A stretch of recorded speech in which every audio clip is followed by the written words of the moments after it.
বন্ধুরা, তো ভারতকে অর্থনৈতিকভাবে দুর্বল করে তোলার জন্য, রাশিয়ার সম্পর্কটাকে খারাপ করে তোলার জন্য ডোনাল্ড ট্রাম্পের যে ভারতের উপর ট্যারিফ লাগানোর যে নীতিটা আছে, এটা নিয়ে এখন ডোনাল্ড ট্রাম্পের যে সহপাঠীরা আছে, ওনার যে দলের লোকেরা আছে, ওনারা এখন ডোনাল্ড ট্রাম্পকে ক্রিটিসাইজ করছে।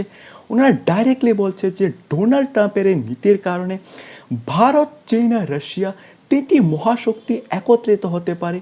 পুরো নিউজটা কি আছে আমরা ডিটেলসে কথা বলবো।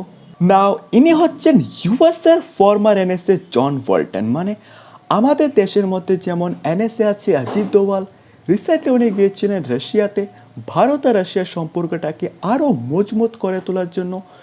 ওই রকমভাবে আপনি বলতে পারেন যে ইউএসের একজন ফর্মার এনএসএ ছিল জন বল্টন।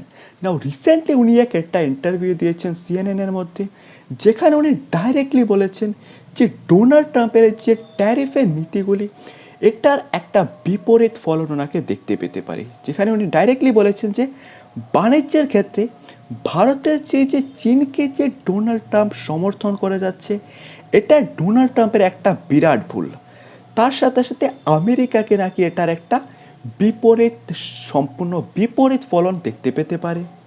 তার সাথে সাথে উনি এটাও মেনশন করেছে যে দুর্ভাগ্যবশত যে এখন অবধি আন্তর্জাতিক প্রতিক্রিয়ার ভিত্তিতে বন্ধু আর শত্রু উভয়ের উপরই যে শুল্ক আরোপের মাধ্যমে মার্কিন যুক্তরাষ্ট্র ইউএসের উপর, মার্কিন যুক্তরাষ্ট্রের উপর যে আস্থা, আত্মবিশ্বাস, সেটা যথেষ্ট ক্ষতি করেছে। যা কয়েক দশকের মাধ্যমে ইউএসের যে বিশ্বাসটা অর্জন করেছিল অল্প একটু ন্যূনতম লাভের ভিত্তি করে, সেটাকে সম্পূর্ণরূপে ধ্বংস করে দেওয়া হয়েছে। আর ভারতের বিরুদ্ধে শুল্ক আরোপের যে ট্রাম্পের যে মেইন উদ্দেশ্যটা হচ্ছে, সেটা হচ্ছে রাশিয়াকে আঘাত করা। কিন্তু তারা ভারতকে, রাশিয়া আর চীনকে আরও কাছে ঠেলে দিতে পারে। তারা একত্রিত হয়ে শুল্কের বিরোধিতা এখানে করতে পারে।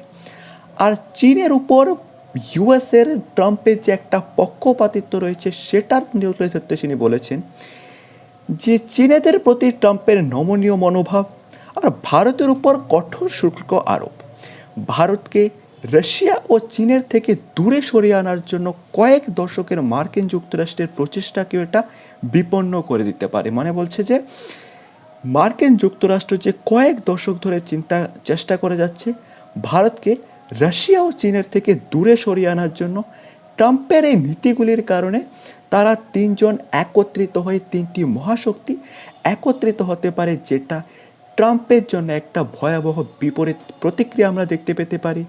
না, ডোনাল্ড ট্রাম্প যেরকমভাবে ভারতের উপর প্রথমে 25%, এর উপর 50% ট্যারিফ লাগিয়েছে, এর উপর নাকি আরও ট্যারিফ লাগাতে পারে, আরও পেনাল্টি লাগানোতে পারে।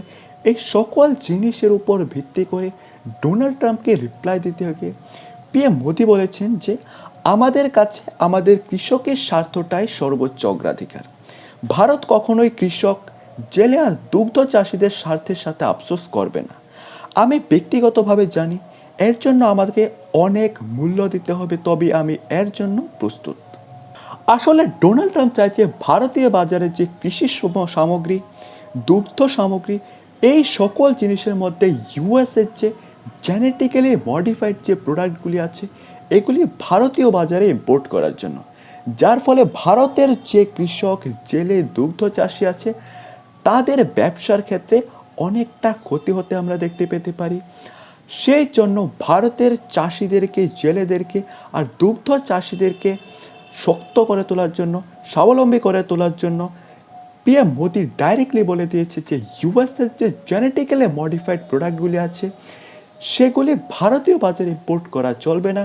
নাও এই সকল জিনিসের উপর ভিত্তি করে ডোনাল্ড ট্রাম্প ভারতের উপর আরও অনেক বেশি ট্যারিফ লাগাতে পারে।